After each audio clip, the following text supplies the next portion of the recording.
අයියට ආරාධනා කරනවා ඔයාලට මේ සෙෂන් එක කරන්න කියලා. හොඳට අහගෙන ඉන්න. දන්නේ නැති දේවල් තියෙනවා නම් අහගන්න. ඔයාලට අද ගොඩක් හොඳට ඉගෙන ගන්න පුළුවන් වෙයි. හරි නේද? හොඳට අහගෙන ඉන්න. හොඳයි කෙනෙක් කියලා කියන ඔක්කොම කට්ටිය. මේ පෙරදතයි උකන් පීඩේ පෙරදින ගැත්තත් පිළි. එච්චර අද ඔයාලට මේ BGP ගැන කියලා දෙන්නේ. මේ ආගෙන මිනිස් සවාල් දෙනවා.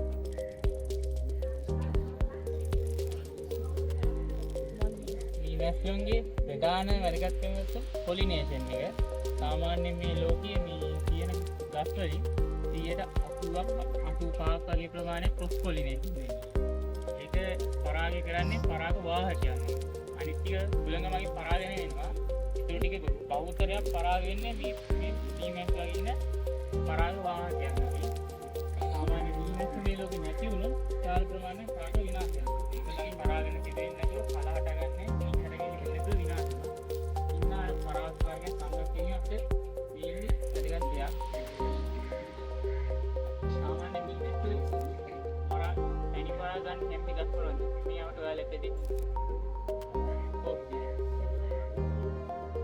පරාගේ කියන්නේ මීමස් වලගේ පිටි ගන්න කැම්පි ගස් තියෙනවා.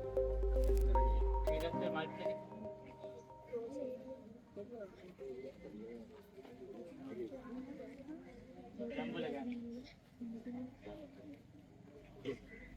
ආය මේ දවස්වල මේ මල් පිපිලා තියෙනවා ගිලිසීරියා වල. ගිලිසීරියා තමයි මේන්ලි මේ දවස් තියෙන්නේ. ඊට අමතරව මම දැක්ක විරලු ගස් වල පිපිලා තියෙනවා. ආය රුක් ගස් වල පිපිලා තියෙනවා. මීමැස්සෝ මල් වල විතරද පැණි ගන්න?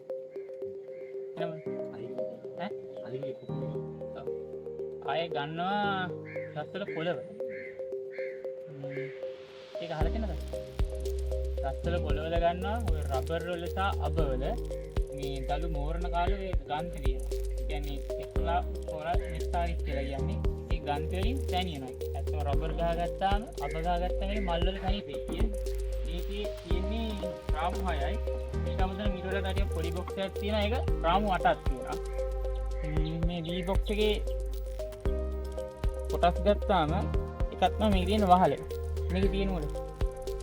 තේරෙන්නේ. ඊට අමතරව අපිට මේ V බොක්ස් එක මේන්ටේන් කරන්නේ මේ දෙකේ එළියෙන් තියෙන්න ඕන නම් අපි මේ විමින් කියන්නේ ඒ කියන්නේ මොකද මේ යට කනකොල වගේ දිස්සොත් මේ වගේ මේ නැත්නම් ටච් වෙනවා. ටච් වෙනාම අර ඒ කම්පැනිස් එක අපිට ඇටැක් කරන්නේ. මේ බොක්ස් එක අපි වහලේ තියලා පෙට්ටියෙන් ඉන්න තියෙනවා. ඊට අමතරව ඊළඟ තියෙනවා මේක. මේකට කියන්නේ යටි. මේකට මොකටවත් මුක්කර වගේ තියෙන්නේ.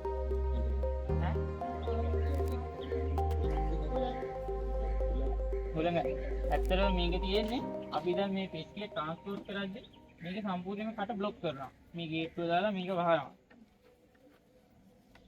වහපුවාම මේගොල්ලන්ට හුස්ම ගන්න බෑ. හුස්ම ගන්න තියෙන එක විදිහට තමයි මේ සිදුරු ටික. මේක උඩින් කියලා වහපුවාම ඒගොල්ලන්ට හුස්ම ගන්න පුළුවන්. සාමාන්‍යයෙන් මේක අපිට ඕන වෙන්නේ මීමැසි කොල්ලන් එක තැන ඉඳලා දුර තැන ට්‍රාන්ස්පෝර්ට් කරද්දී විතරයි. නැත්නම් මේක අපිට අවශ්‍ය නැහැ නෝමල් ලැල්ලක් තියනොත් වහන්න පුළුවන්. ඊළඟට තියෙනවා පැණි පෙට්ටි. මේකේ තමයි මේ ඉන්නේ අපි පැණි ප්‍රොඩක්ෂන් එක ගන්න. සාමාන්‍ය මීමැස්ස පැණි ආපු කාලෙට මේකේ වද මැදලා ඒගොල්ලන්ගේ අතිරික්ත පැණි ටික තමයි මේ රාමු වල පුරවන්නේ. මේ පැණි විතරයි අපි සාමාන්‍ය හාවෙස්ට් එකක් විතර ගන්නෙ. සාමාන්‍ය පැණි ගද්දි මේ වද බැඳලා 80ක් 85ක්වත් මෝරොක් පැණි තියෙනවා. මෝරොක් පැණි හඳුනගන්න කොහොමද කියලා දැන්? මේකේ හරියට පෙන්නන්නේ. ඒ කියන්නේ මීමැස්ස වදේ බැඳලා පැණි පුරවලා ඒගොල්ලෝ සීල් කරනවා. ඒ සීල් කරපු සිදුරු සාමාන්‍ය මේකේ එකක් වදේ තිබ්බොත් මේකේ 80ක් 85ක්වත් මේ සීල් කරපු මේ සෙල්ස් තියෙන්න ඕන. තිබ්බොත් තමයි අපි ඒක හාස්ට් එකක් විතර ගන්නෙ. මේ මෝරු පැණි ගත්තේ නැත්නම් මොකෝ වෙන්නේ? ඒ කියන්නේ අර බෝතල් පුපුරනවා කියලා අහලා තියෙනවා කතාවක ගන්න. අර හොඳ මී පැණි වලට දාපුවම වීදුරු බෝතල් පුපුරනවා කියලා අහලා තියෙනවා. ඒ හේතුව තමයි මෝරුපු නැති පැණි. මෝරුපු නැති පැණි ගත්තාම ඊස්ට් වර්ධනය. වර්ධනය ලෝකේ ප්‍රෙෂර් එකට බෝතලේ පුපුරනවා. ඇත්තට මේ පැණි හොඳ එකක් නෙමෙයි. හොඳ පැණි නම් පැහෙන්නේ නැහැ. ඊළඟට තියෙනවා මේක පිලා පෙට්ටිය. ඉංග්‍රීසි කියන්නේ බ්‍රූඩර් බොක්ස් එක කියලා. මේකේ තමයි මීමැස්ස වද බදින්නේ. මේකේ විතර දාන්නේ මේකේ. මේකේ පැණි පුරවනවා යම් ප්‍රමාණයක්. අපි හැබැයි කවදාවත් ඒක ගන්නෙ නැහැ. ඉංග්‍රීසි තමයි. මේක තමයි මීමැස් පෙට්ටිය යට ලෑල්ල. මේකේ සාමාන්‍ය මීමැස්සෝ රොඩු අනම්මන පෙට්ටියේ මේ වැටෙනවා. මේ බලාගෙන කවුරුත් පස්සෙන් බලාගෙන කීපෙකින් පස්සෙන් ඔව් මේ අර සංගමේ මේ කරන්න ඕනේ. මේක තමයි කුයින් ගේට් එක. මේ ගාඩ් පටියෙන් කරන්නේ අපි මේ කුයින් ඇත්තටම ඇතුලේ හිර කරන එක කරන්නේ. මේක දාලා තිබ්බාම සාමාන්‍ය කුයින්ට මේක යන්න බෑ. ඒ කියන්නේ සාමාන්‍ය මීමැස්සෙක්ගේ උදරය ගත්තා මිලිමීටර 4යි උස තියෙන්නේ. කුයින්ගේ මිලිමීටර 5ක් තියෙනවා. මේ ඉතුරු අදලා තියෙන මිලිමීටර 4කට. කුයින් මේ normal වර්ග බීෆ් වලට වැටකාර මැස්සියන්ට මේක හරහා යන්න පුළුවන්. ඒ වුණාට මේ රෙජිනල් මේකේ යන්න බෑ.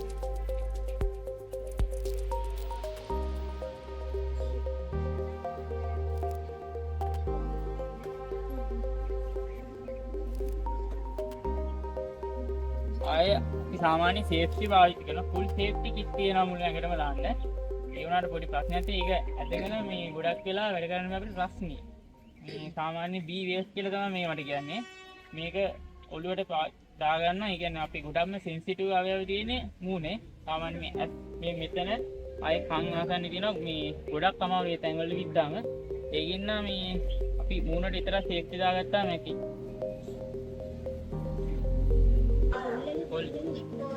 කොල්ලේ කියන්නේ කොල්ලේ වල මේ කෙමිකල් එකක් තියෙනවා. කෙමිකල් එක ඉස්ලා තුන්ගාටි මීමැස්ස රැඳුණා මීමැස්ස తాවකාලිකව මත් කරා. දැන් සාමාන්‍ය ගාඩි පිච් එකනේ අර පොල්මුඩු දාලා දුම ගහන්න. එතකොට මේක නිකන් අර කම්මලේ මයින්හම වගේ තමයි මේන් ගාති මේ හුලන් යනවා. මේ යටින් හුලන් අදිනවා. ආයේ මේක ඇතුලේ මේ පොඩි තෙපාවක් වගේ තියෙනවා. ඔයාලට ස්මෝක් එක හම්බෙන්නේ මේක නමලා තියෙන එක හදාගන්න මේ විතර. මේක ඇතුළට දාන්න මොකද අර හිතසක් තියෙන්න ඕනේ හුලං වදින. අර යටටම පොල්මුඩු තදේලා තිබ්බාම මේ ඒක අමාරුයි. ඒක පස්තු වෙන්නේ. නැත්තම් කුරුල්ලෙම ඇවිල්ලා මේ කූඩ හදනවා. ඒකද ඒ අවස්ථාවේ මීමැස්ස වැටෙන්නේ නැති වුණා. අනික මේ කලේ ෆ්ලැට් තියෙන්න හොඳයි. අර ගොඩක් රවුන්ඩ් කලයක් උඩ මේ අතට වද බැඳලා තියෙද්දි මේ අපි ට්‍රාන්ස්පෝර්ට් කරද්දි වද කැඩෙන්න පුළුවන්. දැන් මේක ෆ්ලැට් තියෙනවා මේ කැඩීමක් නැහැ. සාමාන්‍ය කලේ කියද්දි මේ කට තියව නේද? ඒ කට මේ කලේ පාල්ලයට ඉතින් තියන. ඒකට අපි ට්‍රාන්ස්පෝර්ට් කරන්න එහෙම ලීපි වද කැඩෙන්නේ නැහැ. අර කුරුල්ලෝ වදවන් මේ කුරුල්ලෝ කූඩ හදන එකත් මේ නවතිනවා.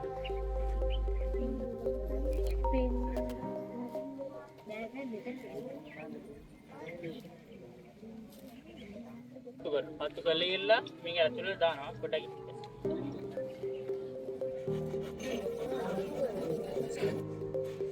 ඊට පස්සේ අපි මෙහෙම උලන් ගහන ගමන් ටික ටික ඇතුළට දාන ගමන්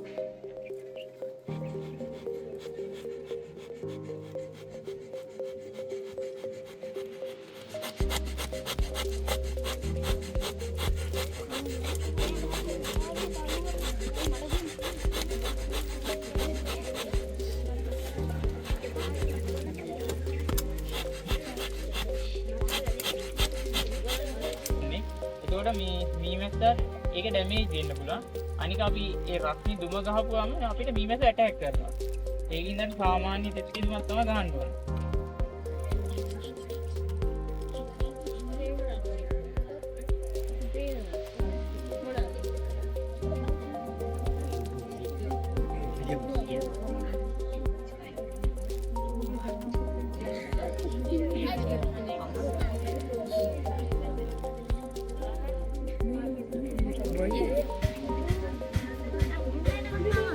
මෙහෙම දුම් ගාලා පොඩි වෙලාවක් තියෙන්න ඕන.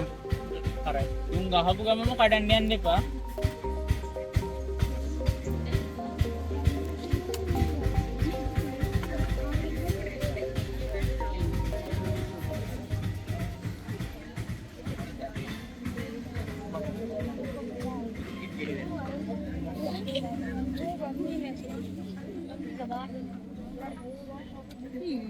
පොඩ්ඩක්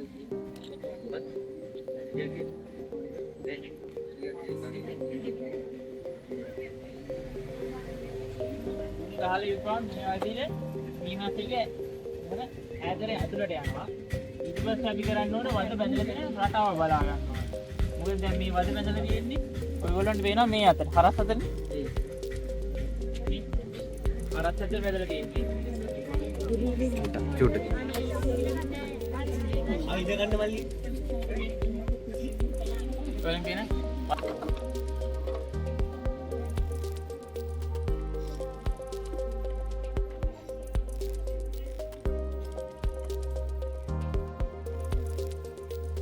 සයිය බලන්න.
මීමැස්සුන්ගේ දැන් අපි ගත්තාම පැණි පරාග පිලව් දාන්න රටාවක් තියෙනවා. ඒ කියන්නේ ඒගොල්ලෝ දාන්නේ මේ ඝනත්වයේ අනුව ඒගොල්ලෝ ඒ කියන්නේ සාමාන්‍ය මීමැස්සන්ගේ වැඩිම ඝනත්වයක් තියෙන පැණි වල පැණි තමයි ඒකින්ද මේ උඩටම ෆවුන්ඩේෂන් එකට දාන්නේ. මෙතන වෙනම පැණි ස්ටොක් එක තියෙනවා. ඊට පස්සේ ඔයගොල්ලන්ට පේනවා ඇති පරාග ටික මං එන්න ළඟ ඉන්න. මෙන්න පැණි දාලා තියෙනවා. ඊළඟට පරාග ඊළඟට පිලව්. අනිත් මුක්ටි දෙනවා බන්නේ. බලන්න. ඉබින්ම පැණි තියෙනවා ඊළඟට පරාග ඊළඟට පිලව් දාලා. ඝනත්වයේ වැඩි එක උඩට දාලා තියෙනවා. අද පැණි වල දාලා බලන්න. අයින් මේ උඩින්ම පැණි දාලා ඊළඟට පරාග ඊළඟට පිලව් දාලා.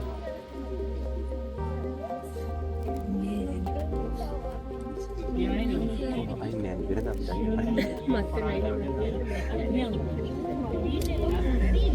පැණි මොන වගේ වෙන්න පුළුවන්ද? මේ පැණි මොන වගේ වෙන්න පුළුවන්ද? කියන්නේ ගස් වර්ග. ඒ කියන්නේ සාමාන්‍ය මීමැසි පාලනය කරද්දී අපි මේ ගස් වර්ග බලා ගන්න ඕනේ. කියන්නේ ගස් කොයි කාලෙට මල් පිපෙන්නේ ඈ? යම නෙමෙයි. මේ පැණි අනිවාර්යෙන් ගිලි තීරයවල. මේ කාලේ මේ බලන්න යද්දි මේ ගිලි තීරය ගස්වල මල් පිපිලා තියෙනවට.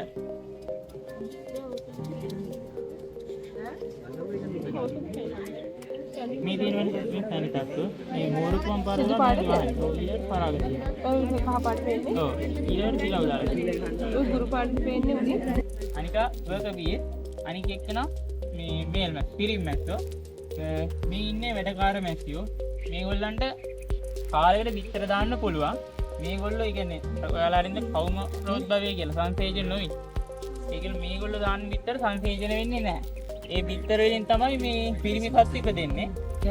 රැජින විතරයි ඉන්නේ එකම සරු ජීවියා. එයා දාන බිත්තර වලින් තමයි වැඩකාර මැස්සියෝ ඉපදෙන්නේ. මේ ඉන්නේ වැඩකාර මැස්සියෝ.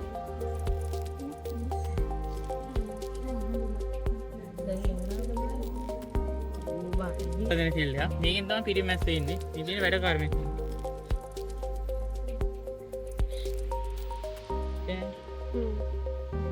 මේ පිරිමි මැස්සා දිනේ. අනේ චූට. මේ ඉන්නේ මේ පිරිමි මැස්සා හදන තෙල්ලේ. මේ වහලයි. මේ තියෙන වැඩකාර මැස්සේ.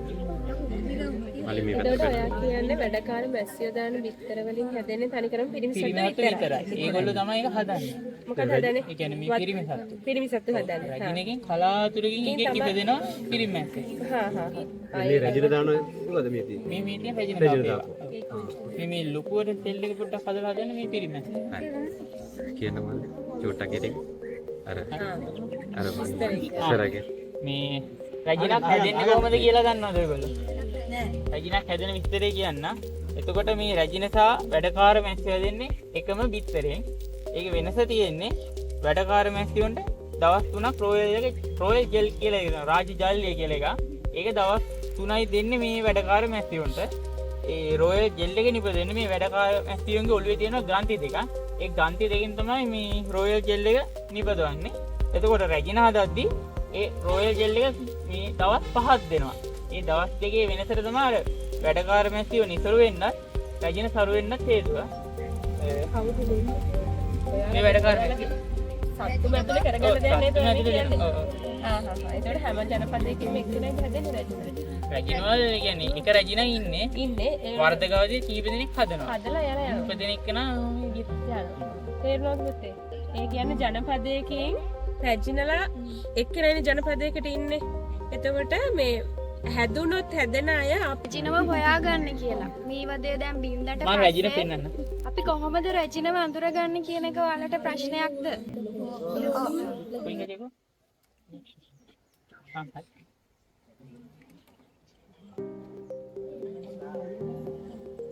ආය අපි මේ වද ඇතුළට දාද්දී මේ සමහර වද අහක් කරනවා. ඒ කියන්නේ ඒගොල්ලෝ පැටව ගහපු නැති වද තා මේ පිරිමද ගහපු එකත් අහක් කරනවා. මොකද මේ වදේ පොඩ්ඩක් ඇදේට බැඳලා තියෙන්නේ. මේක අපි මේ පෙට්ටියට දැම්මොත් මේකෙත් වද ඉස්සරහට පදිද්දී ඇද වෙනවා.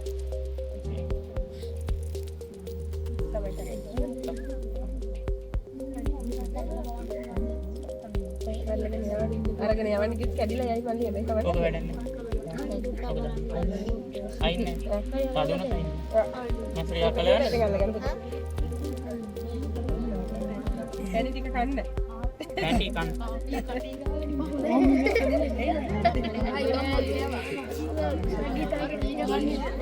කැට ගහනවා.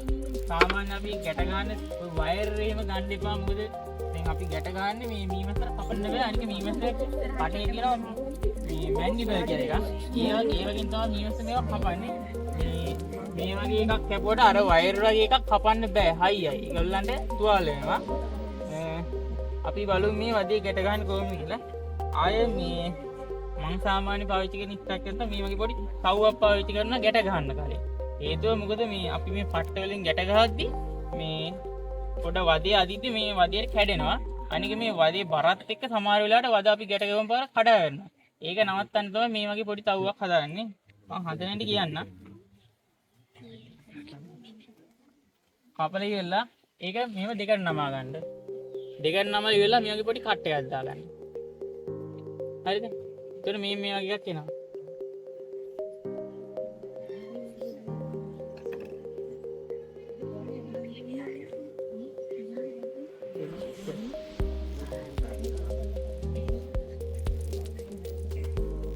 අපි බලමු මේ වදයක් කොහොමද ගැට ගහන්නේ කියලා.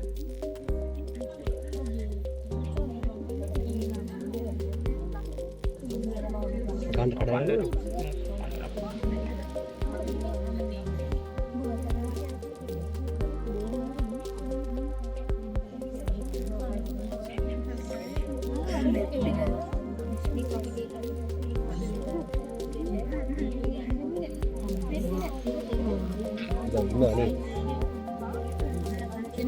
අපි මේම මේ වදේ ගැට ගහද්දී මේ ෆ්‍රේමේ දැන් මේ වදේ පොඩිනේ පිරෙන්නේ නැහනේ. සාමාන්‍ය එක සයිඩ් එකකට කරලා තමයි ගැට ගහන්නේ. මේ එක සයිඩ් එකකට තියෙනවද?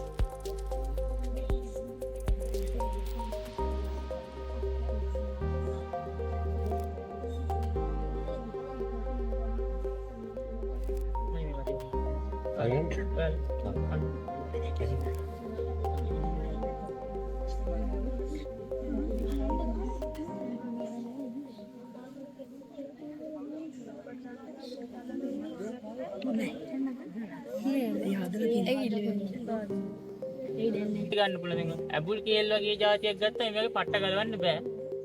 මේ දැන් අර මම කිව්වා කලින් හදාගත්ත තව්ව තියෙනවානේ. ඒ තව්ව මෙහෙම වදේ තියෙනවා. කියලා ඉවරලා මෙහෙම පටිය දානවා යටි. දාලා ඉවරලා මෙතනින් ගැටේ දානවා. දාලා මේක මෙහෙම හිර කරනවා. හිර කරලා ඉවරලා මෙහෙම උඩට අරගෙන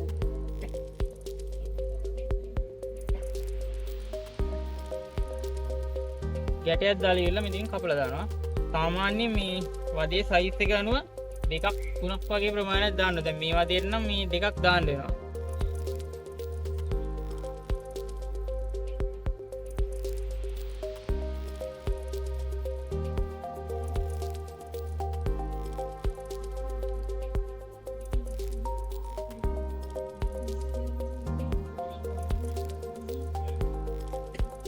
වදිය වැටෙන්න මේ විදිහට ඇල්ලුවොත් එම වදිය දොක් ගාලා බරට වැටෙනවා කැලිලා. එම් බිමට වැටුනොත් මීමැස්ස විදියට හොඳටම කනවා.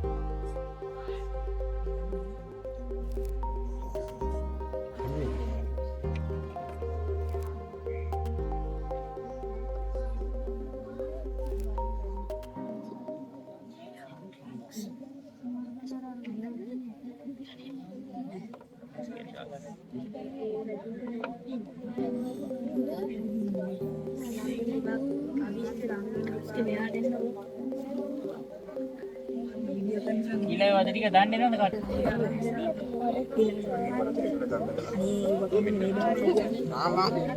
මේකට විදින්න බෑ විතන්නේ නැහැ. ඒක කන්නේ.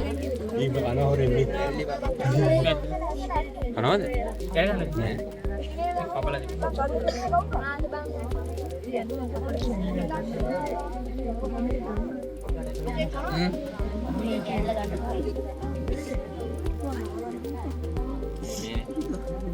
Dimasarin.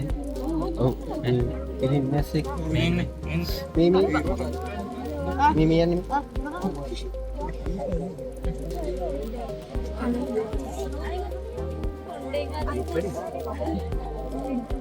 Dan kanda මේ මැස්ස කැමරා ඉස්සරහට දෙන්න.